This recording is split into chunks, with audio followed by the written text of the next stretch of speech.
But wait, not just one, but two.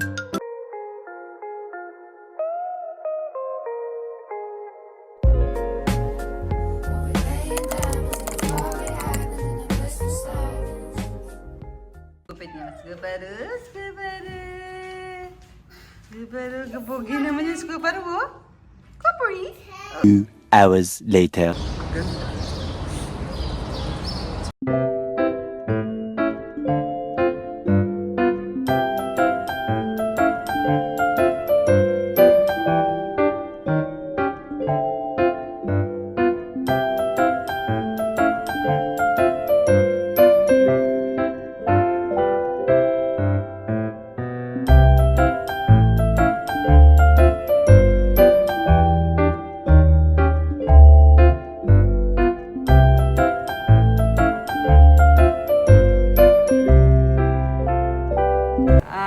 Apple juice, please. Apple juice. Yes. Can you scan your magnet? Tomorrow. You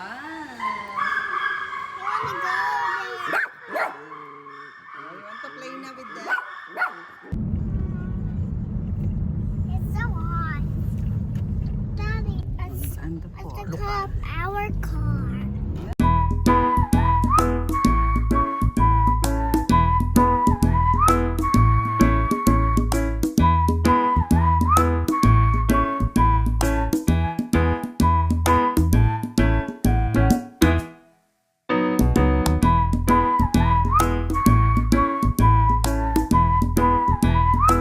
Follow me with Ate.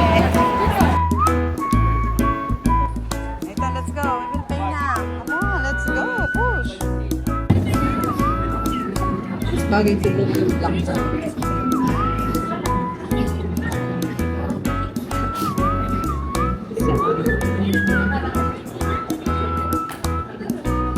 Subang haban. Walang panlalaking ganyan. Ito eh, unisex to eh. Unisex na ba? Reko. Primark ulit. Yes, ate. Good boy. Love, ate. Oh, binudol niya lang ako eh. So happy. Come this side, this side. Where are you going? Come here. May ice cream kami nakita dito. Try natin. This side ah. Ah, ay mali pala. Dito daw pala sabi ni ate. Sa Vivel? Vivel? Ewan? Sugar cone siya. Single scoop is 30 dirhams.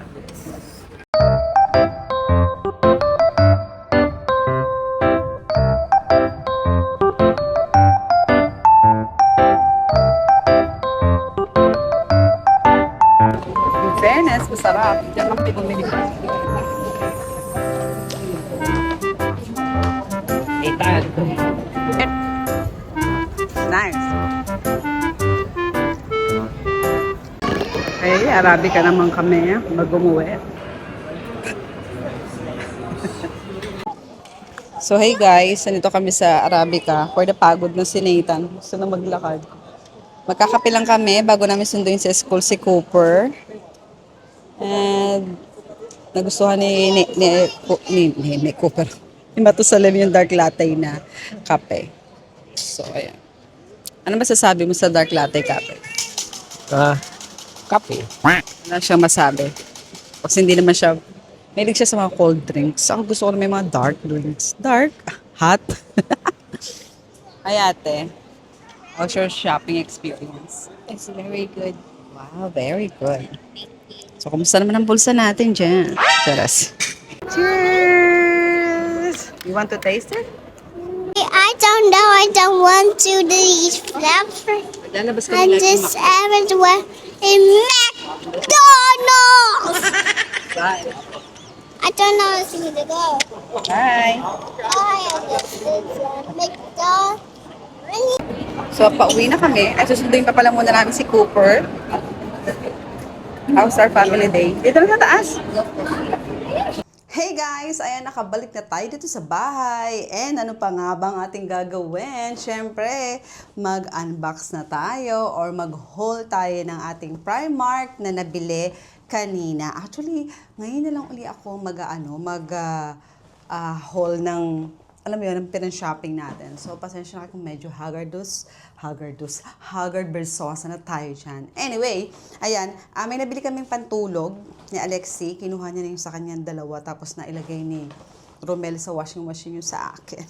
Anyway, actually, kagagaling lang namin ng Primark last week. Ni Alexi, hindi ko na na-haul yun, pero medyo marami-rami kami nabili lang. Pero mas marami kami nabili na, tawag dito, pantulog din. Parang pantulog lahat ng mga nabibili ko.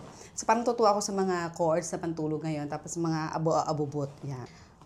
Okay, so, eto talaga, napakita ko to sa videos, sa TikTok ko, na eto yung isang reason ba't alam kong binili ka ng anak ko ni Alexi ang Primark. Kasi nga, dahil dito sa Baguella na to. O, diba? Ang lakas niya makabalansiaga. Tingnan niyo naman.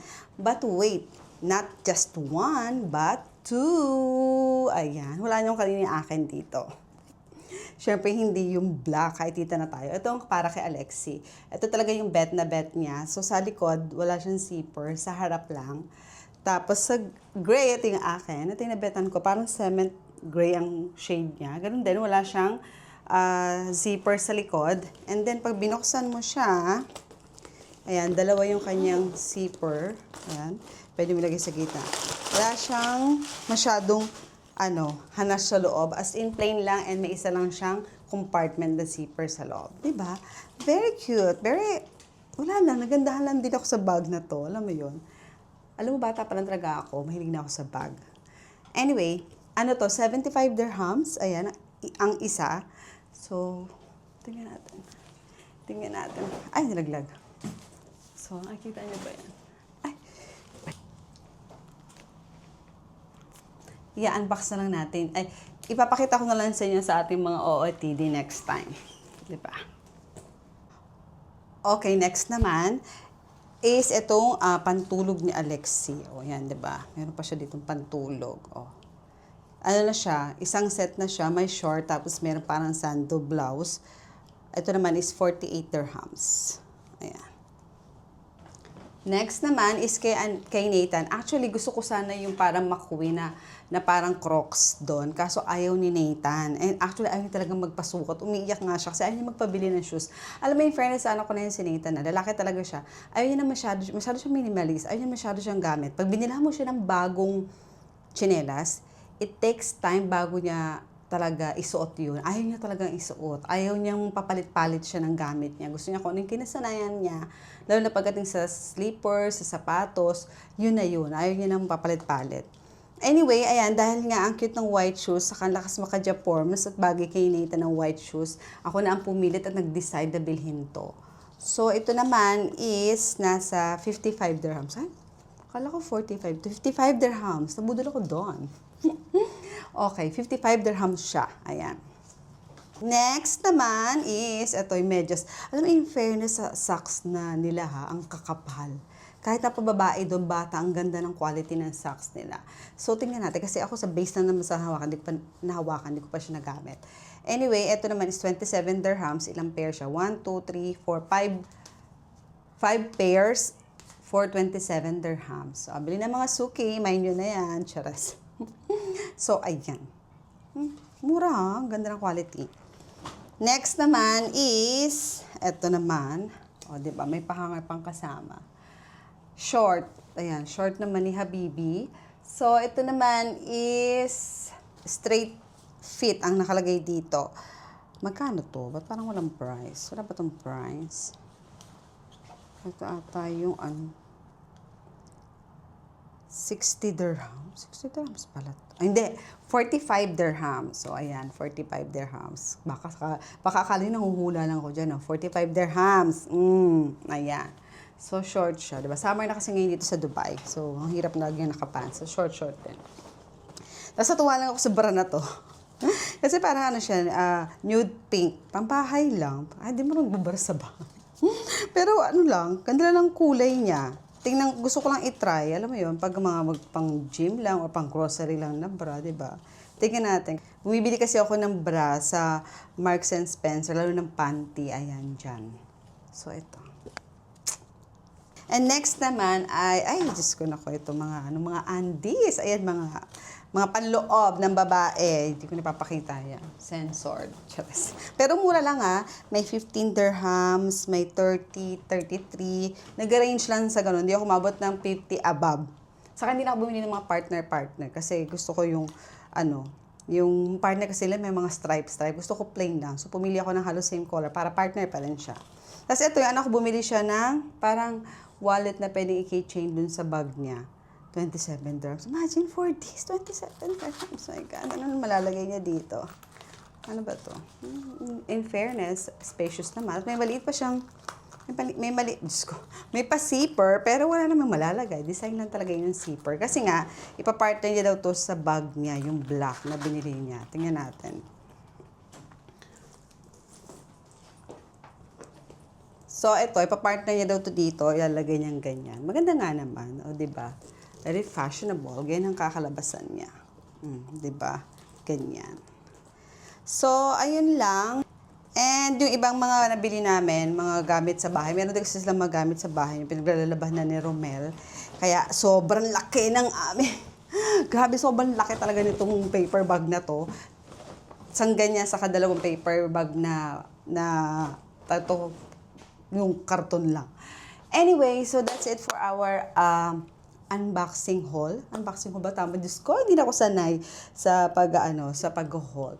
Anyway, that's it for today's video, guys. Maraming salamat and sana sipagin ako. Namiss ko na din yung mga grocery haul, yung mga ganun nating mga pa-haul na yan. Pero siguro, nag-a-adjust tayo ng konti kasi alam mo naman marami tayong iniintindi ngayon sa buhay. Pero lahat ng videos na iniipon ko lang and then soon, i-upload natin yan. So maraming salamat ulit sa mga nandyan, sa mga nakasubscribe. At kung bago ka sa channel to, baka naman gusto mo na rin mag-subscribe. And magkita-kita tayo sa ating next vlog. So that's it for now. Thanks for watching. I'll see you on my next one. Bye!